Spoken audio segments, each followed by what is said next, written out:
1 to 2 minutes maximum, guys, okay? The question is very open. Success stories till now, or best practices if you're a multinational, for example, or new products. I want to shed more light on how AI will affect our customers, going to our customers. So I'm sure that you have Barigi, for example, we signed the protocol yesterday on the migration. So in just 2 minutes, how can AI affect the customers or digitalization affect the customers? All right, Alison. So in 2 minutes, first minute I'll talk for my first response to you about the business model.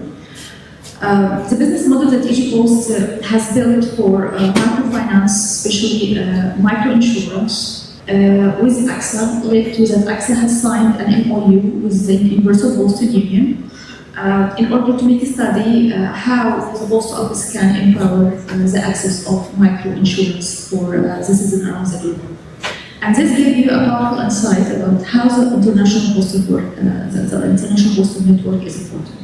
You know, I'm not only the director of International Cooperation EgyPost, but also I'm co-chair Postal Policy and Regulations Council Administration of Universal Postal Union. And let me give you a brief about how powerful the postal service it is, because 192 countries, all of us, United States, Egypt, France, Congo, Brazil, Congo, Kinshasa, South Africa, all of us provide the service in the same standard. So whatever is provided in the post office in a country, it is responded back in the country. And this led us to Barigi, the digital mailbox, which enable and empower the, let's say, the public digital infrastructure. With the tremendous growth of digitalization of business community, government entities, the need to a trusted, legal binding digital correspondence has emerged. The UPU, that's what our entity called, started this standard in 2008. But with COVID pandemic, it was like a huge key to digitalization. So today we have the physical correspondences, which is legally binding, and what we call it certified mail and certified with delivery for taxation, for Ministry of Justice, in order to inform a citizen. I know also for insurance company, there is legal binding correspondences with citizen. What EgyPost done is transform and digitalize this physical services into to be digital one.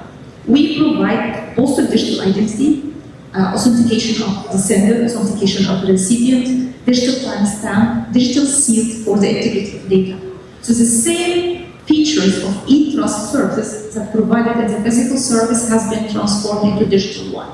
What does it mean? It means instant notification, a legal binding digital correspondences. You know, a long time ago, right for communication was a human right. No one is sending a letter anymore for anyone to say, hello, how are you? Just now, it's a legal binding correspondence mostly.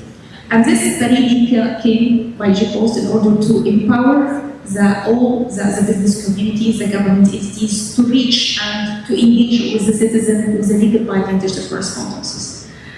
What is the impact? Carbon emissions are like zero carbon emission. There is no paper, no ink, no transportation, no sorting. It is digital. Yeah, our target is like provide a service with 50% less than physical one to encourage everyone to go digital. And the most important that United Nations Committee of International Trade Law in 2022 has approved a model law to urge the member of United Nations to go more and more toward digitalization and to recognize not only the digital identity. So EgyPost now is not only enable the domestically correspondences, but also along with, we are able to make cross-border legal binding transactions as well. Thank you so much. I think Barigi is very important for all insurers. Dr. Farid yesterday was talking about the digital journey and the wet signature on the applications. So I think with Barigi, you will help us a lot. In addition, I think the AXA Post Office is a very important step for the microinsurance and for the insurance industry. This will open the floor for many things. Thank you so much, Nirmeen. Erdogan, 2 minutes, although Nirmeen didn't take 2 minutes, but 2 minutes. Yeah, of course. Just somebody said that the generative AIs are creating wrong information sometimes, and there's actually a marketing term for it, the hallucinations, like as if they are human beings, like they are hallucinating in the desert or something like that, which is interesting. For the customer point of view, you ask for the customer view of point.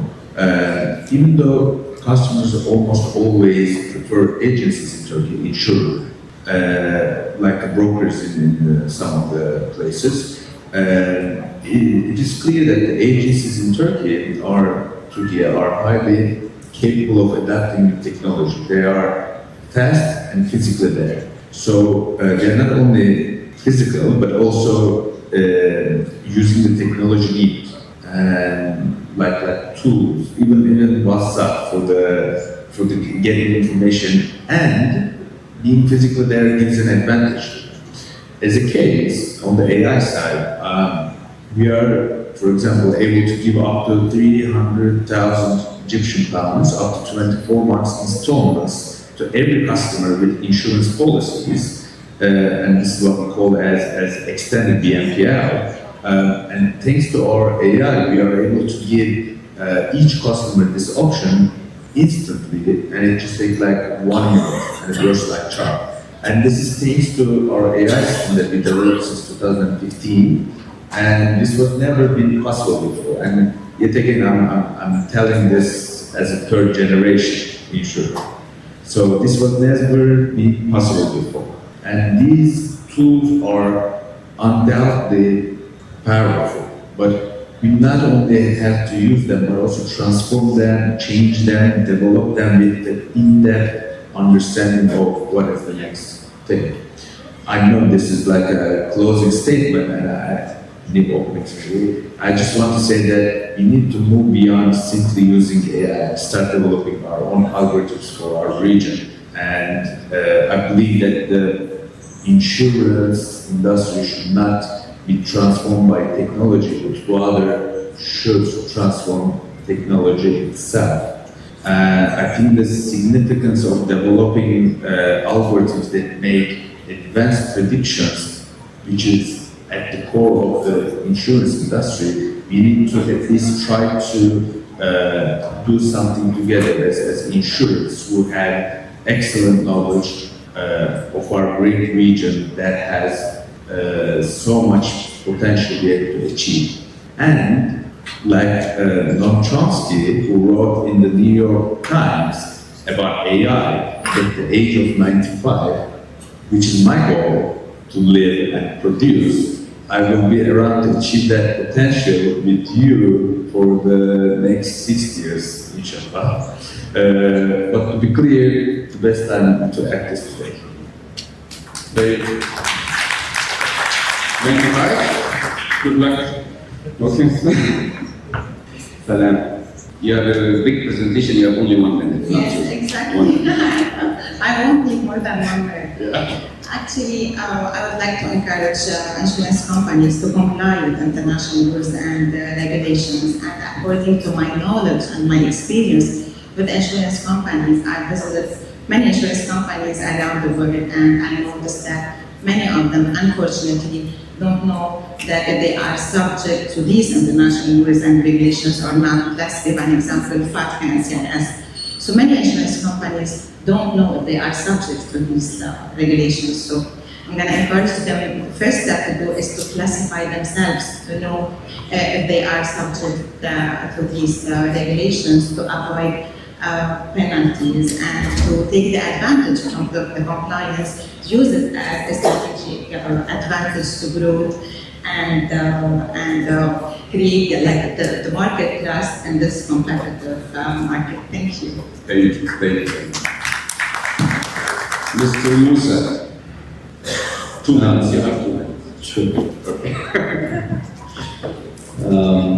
Well, since eFinance started around 20 years ago, we have crafted a lot of success stories in different sectors. So we started with the Ministry of Finance by transforming the public finance. We worked with our customers for our partner, because this is the strategy. What we do is become partners to our customers. Their success is our success. So it's a journey that we take together. It's not a hit and run, it's not a project. This is the key success factor of e-finance. And we started with the Ministry of Finance, transforming everything related to the government financial network and the payment and collection of the government. So we work with them and transform the budget, the payroll, the treasury single account, and many other things. We work with the tax authority for digital transformation of everything related to the tax authority. We work with the healthcare sector, with the Universal Health Insurance Organization to operate the universal health insurance system.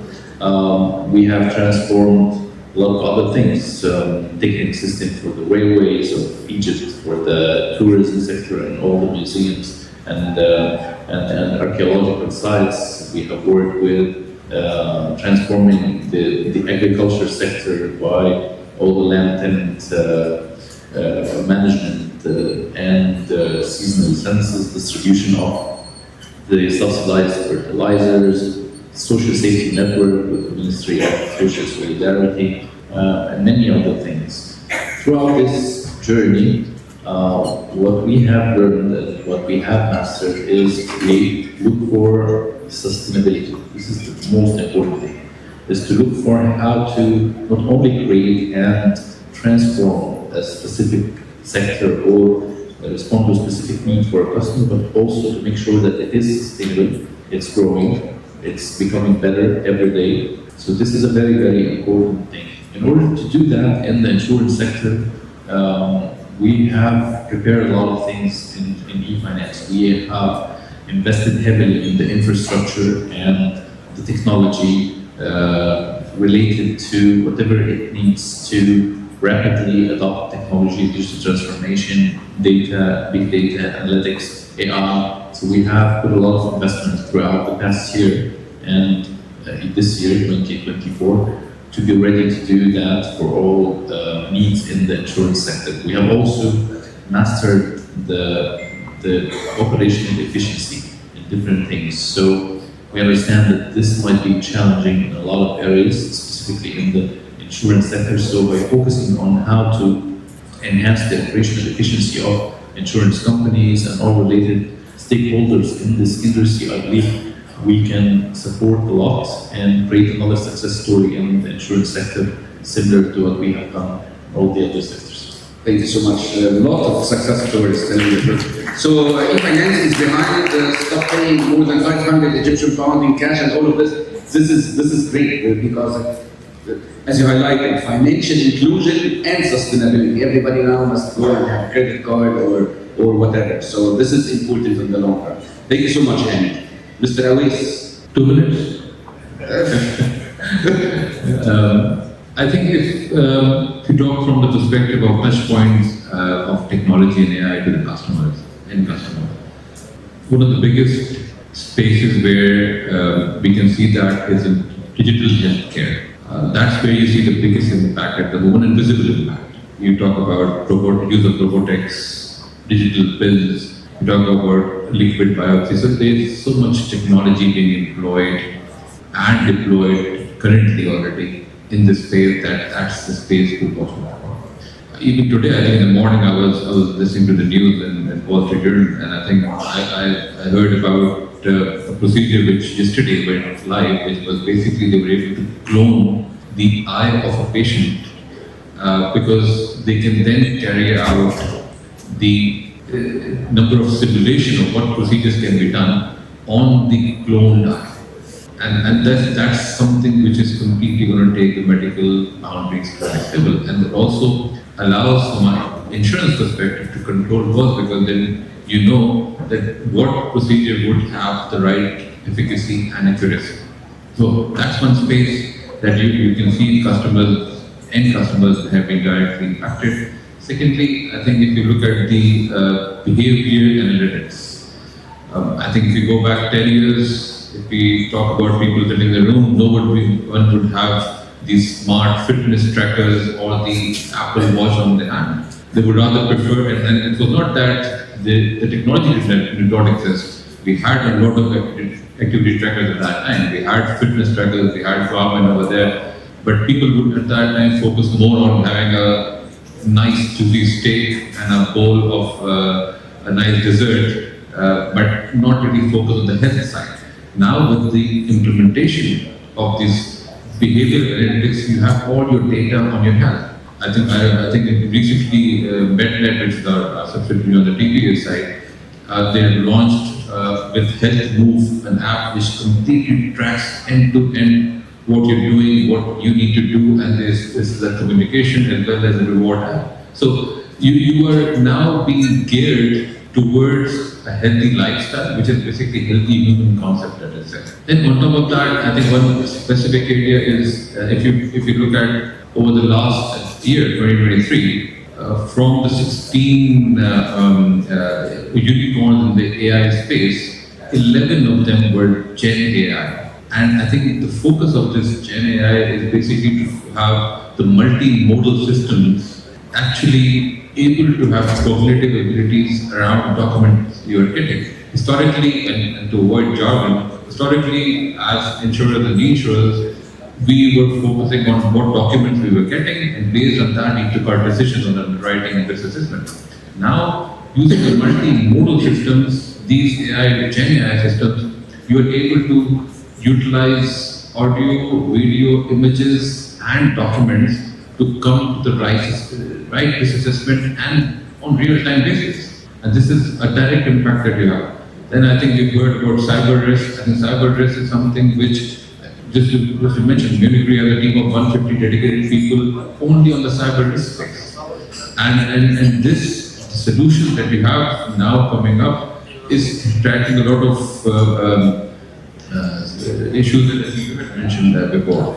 So there are a number of touch points where you can see AI, Gen AI already being implemented.